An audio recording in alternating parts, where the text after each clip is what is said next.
Gita, mummy को लेकर car में बैठो, मैं राहुल को देख कर आता हूँ। नहीं पापा, आप मत जाइए, जैसा कहता हूँ वैसा करो, कार के अंदर जाओ, मैं नहीं चाहता कोई और मुसीबत आए। संग्राम सिंह ने झाड़ियों की तरफ बढ़ते हुए पीछे मुड़कर कहा। संग्राम सिंह अपनी फैमिली को इस मुसीबत से निकालने की भरसक कोशिश कर रहे थे, लेकिन चिंता उन्हें सताए जा रही थी। ना तो वो राहुल को छोड़ के भाग सकते थे और ना ही उसका पता लगा पा रहे थे, क्योंकि अगर फैमिली को छोड़ के जंगल में गए तो इन पर कोई मुसीबत आ सकती थी। पर अब जाने के अलावा कोई चारा ही नहीं रह गया था, क्योंकि अब तक कोई उस सड़क से गुजरा ही नहीं था जिससे मदद की गुहार लगाई जा सके। संग्राम सिंह बेटे का नाम ले लेकर जंगल में बढ़ने लगे। संग्राम सिंह की चाल आज डगमगा रही थी, जबकि उन जैसे फौजी के साथ ये नहीं होना चाहिए था।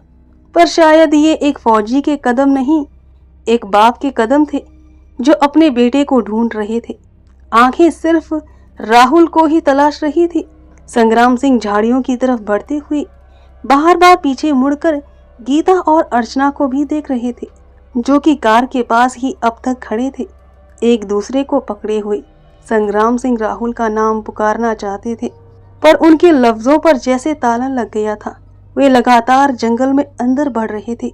गीता और अर्चना की नजरों से ये भी ओझल हो चुके थे। संग्राम सिंह आज किसी फौज के मिशन पर नहीं, बल्कि बेटे की तलाश में थे। चारों तरफ ऊंचे ऊंचे पेड़ और घना काला अंधेरा अपने पैर पूरी तरह पसारे हुए था।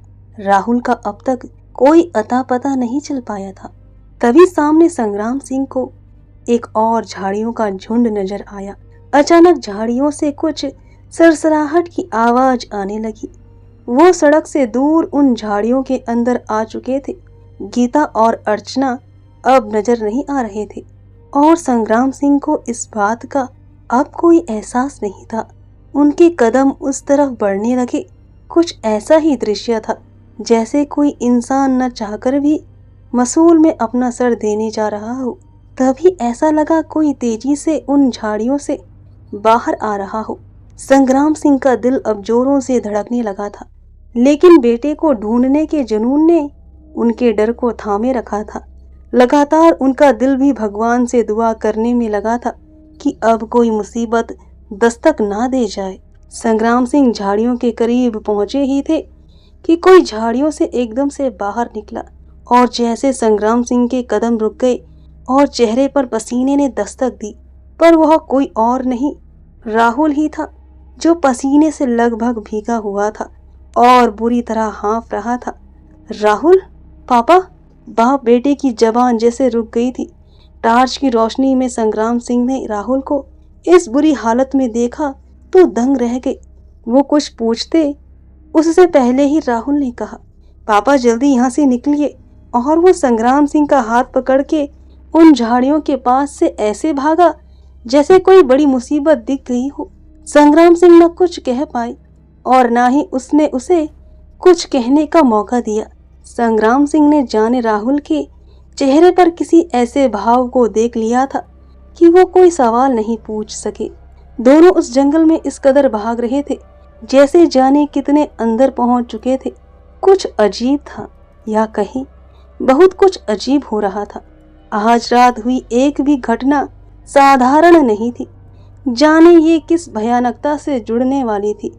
कुछ घटनाएं जिंदगी में बदलाव का आगमन करती हैं और यहाँ तो ये घटनाएं असाधारण ही लगने लगी थी। संग्राम सिंह और राहुल जंगल से जल्द ही बाहर आ गए।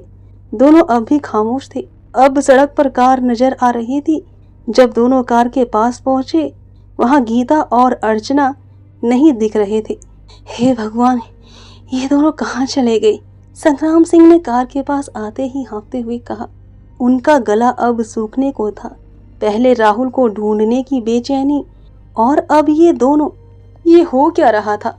वहीं राहुल खुद इतना डरा हुआ लग रहा था कि वो कुछ नहीं बोल पाया और कार के अंदर ऐसे घुसकर जा बैठा जैसे किसी जानवर के डर से कोई बच्चा पलंग के ऊपर चढ़ जाता है।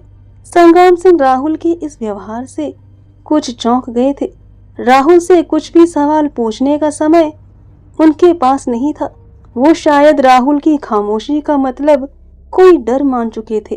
वो सड़क के चारों तरफ पत्नी और बहू को पुकारने लगे। न जाने वो दोनों कहाँ गायब हो चुकी थी।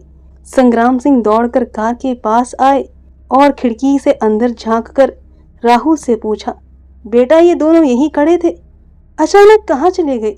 राहुल अब भी शांत था और संग्राम सिंह की किसी भी बात का जवाब नहीं दिया, जैसे उसे वाकई कोई सांप सूंघ गया हो।